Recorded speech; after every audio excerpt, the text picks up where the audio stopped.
Halo guys, Assalamualaikum warahmatullahi wabarakatuh. Welcome back to my YouTube channel. Oke, jadi di video kali ini aku mau menjawab beberapa pertanyaan dari netizen. Nah, jadi sebelumnya itu aku udah nyiapin wadah buat mereka bertanya pertanyaan-pertanyaan seputar YouTube, seputar per-YouTubean gitulah ya.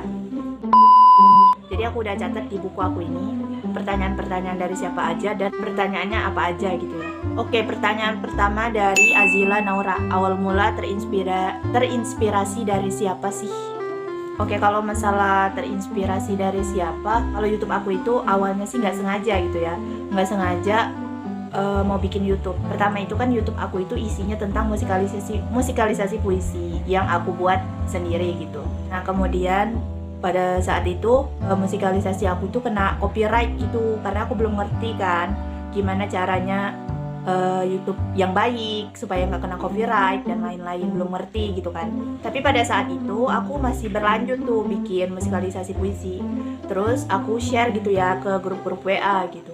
Nah ada satu orang di grup itu namanya Ketum Agung, Ketua Umum LDK Ulil Albab. Nah beliau itu bilang gitu, kalau kamu bikin video dakwah bakalan aku subscribe gitu, awalnya sih gitu. Nah akhirnya aku mikir juga, oh bagus juga ya, kenapa aku nggak bikin video-video dakwah pada saat itu kan. Nah akhirnya jadilah aku bikin video-video yang temanya dakwah kayak gitu. Oke, selanjutnya dari Robiatul Adawiyah. Nah mulai ada inisiatif dari mana sampai dibuatnya konten YouTube, dan apa sih yang membuat konten yang lagi viral? Sebenarnya ini pertanyaan sama ya, tapi kalau inspirasi tokoh ya itu dari YouTuber Malaysia namanya Mr. Kokom. Nah itu aku ngambil fokusnya ke YouTube itu. Jadi dia itu kayak mempadu-padatkan antara edukasi sama konten agama gitu, tentang kebaikan lah intinya ya. Kemudian kalau inisiatif sih dari diri sendiri sih sebenarnya. Kalau inisiatif ya dari diri sendiri. Dan apa sih yang membuat kamu semangat bikin konten yang lagi viral?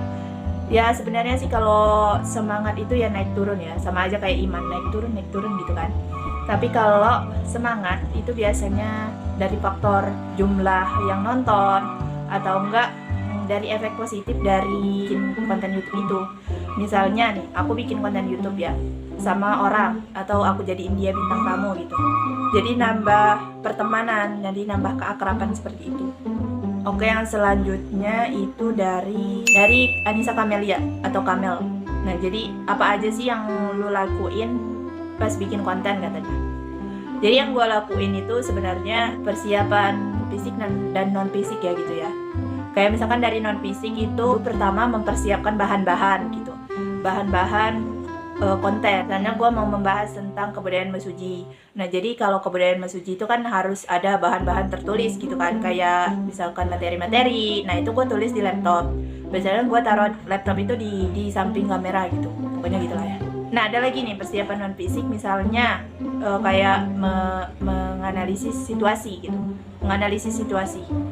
Bahasanya berat ya, menganalisis. Pokoknya mengetahui kondisi atau situasi pada saat kita lagi syuting ini, kayak misalkan ada gangguan apa enggak gitu kan. Terus juga persiapan fisik gitu kan, dia kayak pakai baju apa, terus kerudung apa gitu, kayak itulah pokoknya gitu. Terus yang gue lakuin selanjutnya yaitu paling persiapin tripod, atau enggak kalau mau pakai kamera ya kamera DSLR gitu. Terus juga kalau mau pakai HP ya pakai HP.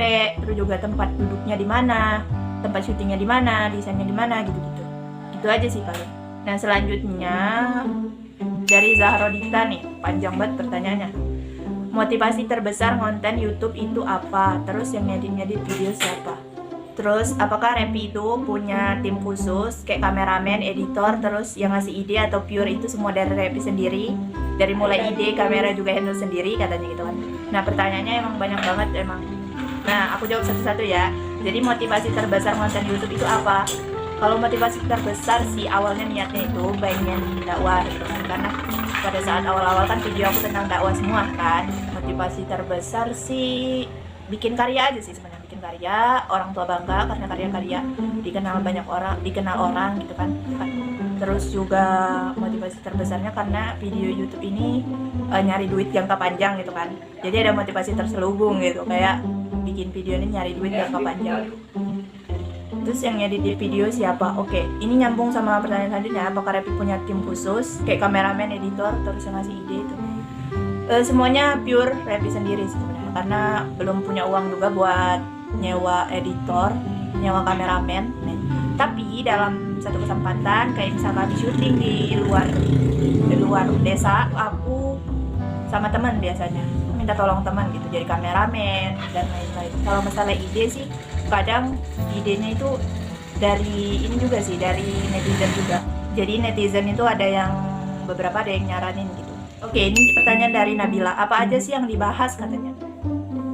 Oke, video-video YouTube aku itu yang aku bahas itu fokusnya ke edukasi, ke kebudayaan, sama konten random sih. Yang penting nggak keluar jalur dari hal-hal nakal, hal-hal yang mengundang pornografi, hal-hal yang pokoknya jauh dari konten itulah ya. Pokoknya tentang kebaikan lah, masih dalam ranah kebaikan.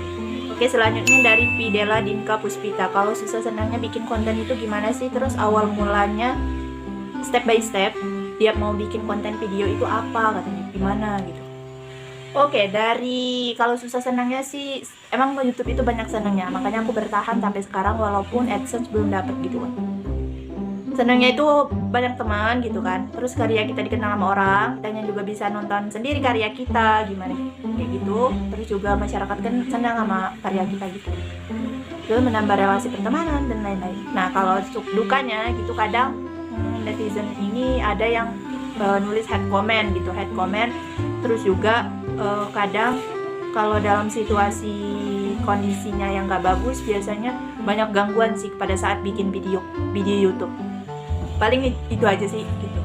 Oh ya, sama dukanya itu karena sekali upload video YouTube ini kadang 150 MB lebih, jadi kuota itu bisa cepet habis gitu ya, berkorban juga sih kuota sebenarnya. Oke gitu. Terus awal mulanya step by step dia mau bikin konten video itu gimana gitu ya, mungkin langsung ngomong aja gitu di depan kamera, abis itu diedit itu aku pakai editnya KineMaster gitu kan, KineMaster, editnya di HP, sudah diedit kemudian diupload, paling gitu-gitu sih, gitu doang. Kalau aplikasi yang aku pakai KineMaster. Nah untuk download video backsoundnya, backgroundnya, atau juga efeknya, terus sound efeknya itu aku downloadnya dari Snaptube. Terus aku kalau aku bikin thumbnail, ngedit thumbnail itu di Eraser apa gitu, lupa aku. Nanti aku tunjukin aplikasinya. Nah kemudian kalau untuk editnya biasanya aku di PixArt atau enggak di KineMaster juga bisa sih. Kalau KineMaster itu aplikasi untuk edit video bisa, edit foto bisa, kayak gitu sih. Kalau ada pertanyaan yang masih ingin ditanyakan, tulis di kolom komentar ya guys. Semoga bermanfaat. Assalamualaikum warahmatullahi wabarakatuh. Jangan lupa like, comment, and subscribe.